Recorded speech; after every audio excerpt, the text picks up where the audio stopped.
No one expected the human to survive his first night in the royal beast vaults. Not after the iron tusks had already torn through to handlers, shattered a shock gate, and sent armored officers fleeing in blood and panic. But when dawn spilled silver across the fortress pens, the doors opened, and the Stablehand stepped out carrying a bucket, a brush, and the kind of calm that made soldiers forget to breathe. His name was Rowan Vey, a laborer from a mining moon barely worth mapping. A human hired because royal stables always needed someone willing to shovel waste, repair feed lines, and stay invisible.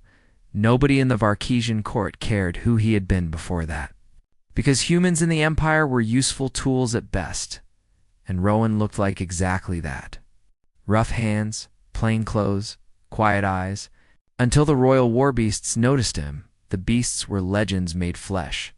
Six-eyed predators bred in orbital gene vaults, armored in black scale and bone, fast enough to outrun tracked tanks, vicious enough to break infantry lines in a single charge.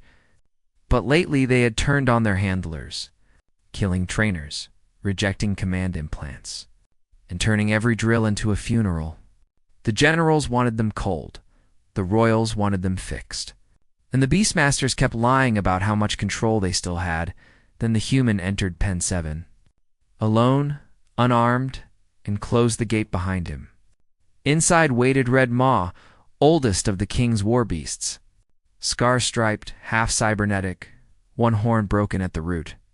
A veteran of 7 campaigns and many kills. Rowan set down his bucket and stood still. Not frozen, not frightened, just steady. The beast lunged once, fast enough to turn a man into scattered meat, and Rowan did the one thing no officer had ever dared do. He clicked his tongue twice and growled back. Red Maw stopped so hard his claws screamed across stone, because Rohan had grown up on a world where miners survived by reading quarry predators. If you ran, you died. If you screamed, you died faster. But if you settled your weight, lowered your voice, and refused to become prey, sometimes the monster decided you were something worse than prey.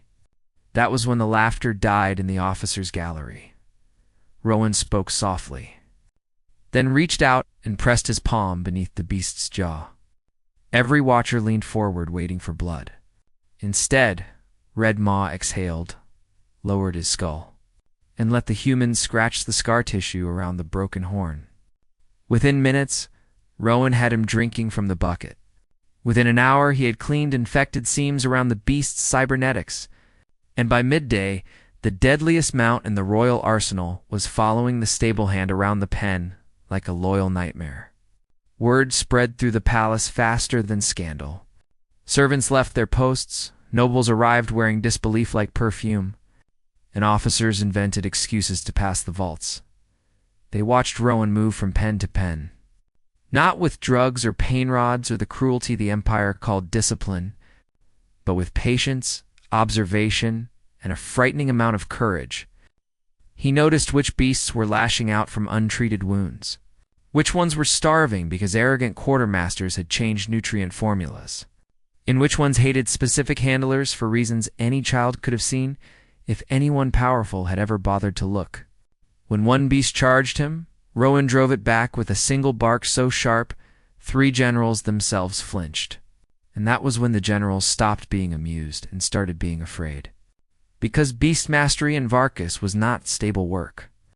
It was military prestige, court influence, and a direct path to the throne. If a foreign laborer could do in 3 days what decorated command houses had failed to do in 3 years, then the Empire's elite were not masters. They were frauds dressed in medals. So the officers did what frightened institutions always do. They tried to bury the truth. Feeds were restricted. Servants were threatened. Rowan was ordered to remain in the vaults, and Captain Dresk was sent to question him. Dresk entered with a pistol at his hip and a smile sharpened by rank. He asked Rowan how he had broken the beasts, and Rowan, tightening Red Maw's harness without looking up, said, "I didn't break them. I treated them like they were alive." Dresk laughed right up until Red Maw lifted his head and bared enough teeth to make that laugh die halfway out. By the end of the week, the impossible had become public. The royal war beasts no longer trusted their jeweled handlers. They trusted Rowan. When he entered the vaults, they settled. When he whistled, they knelt. When he frowned, they backed away from violent officers, and during the grand inspection before the High Crown, that truth exploded in front of half the Empire. Captain Dresk mounted a silver-armored brute called Crown Eater and drove the control spines too hard. The beast screamed, reared, and hurled him from the saddle. Panic tore across the arena. Guards raised rifles. Nobles stumbled for the exits. And Crown Eater charged straight for the royal dais, where the princess stood frozen behind a collapsing line of bodyguards. Rohan moved before anyone found their voice. He vaulted the barrier, hit the arena floor in a spray of sand, and ran directly into the path of 10 tons of engineered fury. The rifles held fire because the princess was in the line, one bad shot from slaughter. And there, in the thunder of claws and the shriek of alarms, Rowan planted his boots, spread his arms, and let out a command so raw and primal it barely sounded human. Crown Eater skidded, dropped to its knees, and stopped with its fangs a breath from his chest. Silence crashed over the arena, then Red Maw roared from the vault tunnel, and every war beast in the complex answered. The sound rolled over the palace like judgment.